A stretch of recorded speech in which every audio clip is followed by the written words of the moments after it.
Hey everyone, welcome to Whispering Pines Coturnix Quail. Just wanted to give you a quick update on a brooder box that I've been working on. I got a few things I got to finish up, but got to put wire in. But like I said, just want to give you a quick update, so I'll grab the camera.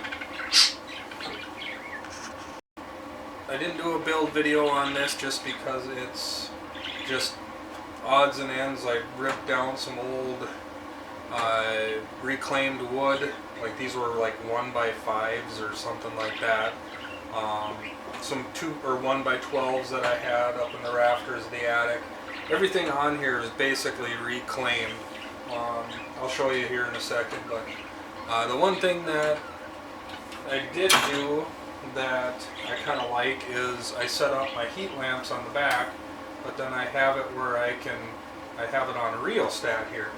So I can turn, when they first hatch, I can have the heat lamps all the way up, and then I can turn down the intensity of the heat lamps when they get older. The other thing that I'm going to do is I'm going to put a divider in here. The front two open up. The back one here, it's latched in the middle here. But that one also opens up just so you can reach in and get stuff in the back. Got my waterers. Now these are just to start out. I got my, I think these are Little Giant waterers. These are chicken waterers. Make sure if you're using chicken waterers that you always put marbles in them. Otherwise the chicks will go in there and basically drown because they don't know how to swim, like Zach from My Shire Farms would say. And then I've also got some temporary feeders. I will be making some non-waste feeders, but I just wanted to start off with these for when they're little. Alright, so as we go around, like I said, I got my rheostat for the heat lamps back here. Once again, just on and then off. I did put it on the inside just so that if I ever want to take this, I can kind of set it up and on side. Like I said, kind of everything on here has been repurposed. This was part of an old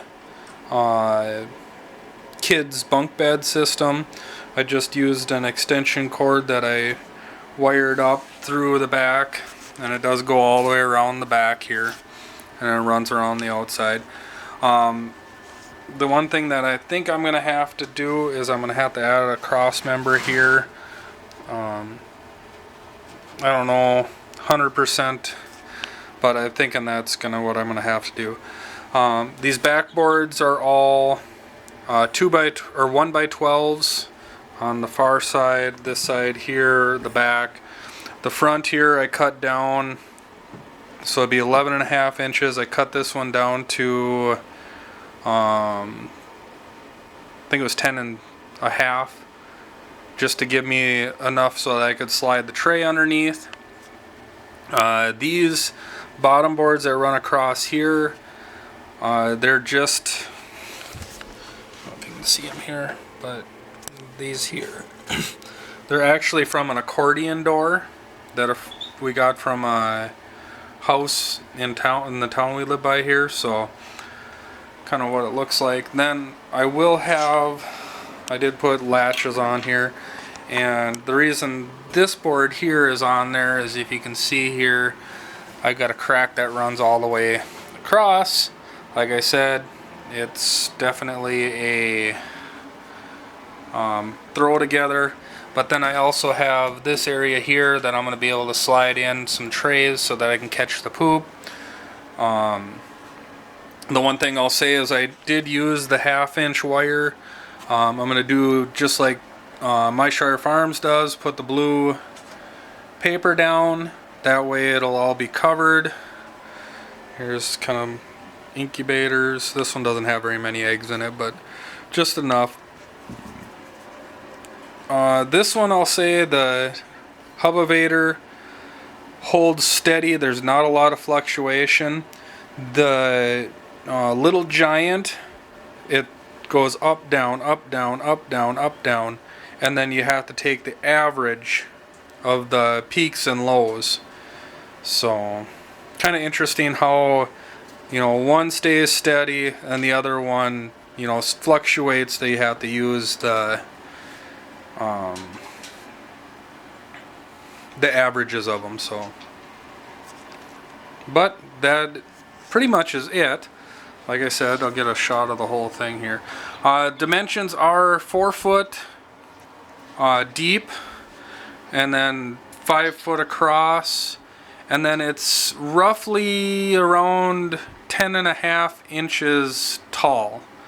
And the reason why I had to add these boards on the side, you can kind of see here, this gap, is that I wanted more of a area to slide my pans in and out of. So it's kind of what the reasoning is there. So I'm going to switch it back here. So yeah, like I said, this is, I still got to get the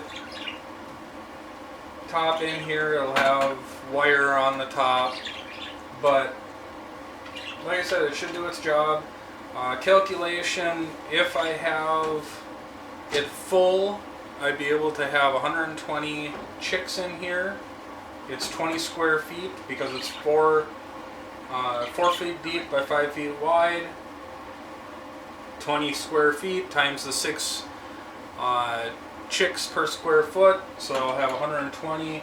In the future, like I said, I'm going to put a divider in here so I can have 60 on the side. That's more of what I think I'm probably going to be getting for hatch rates.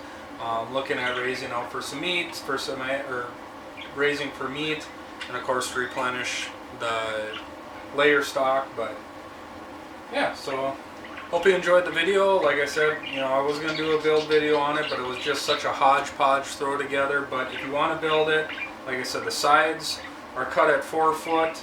I did kind of brace in with some 2x2s, and then where I stapled the wire onto, all that is 1x2 fairing strips, I think they call them. They're cheap. I had them up in the rafters for an old project that I did that I didn't use the rest of. So, but yeah, so if you have any questions, hit me up in the comments and I'll be glad to answer them. So, from my family to yours, have a great day and God bless.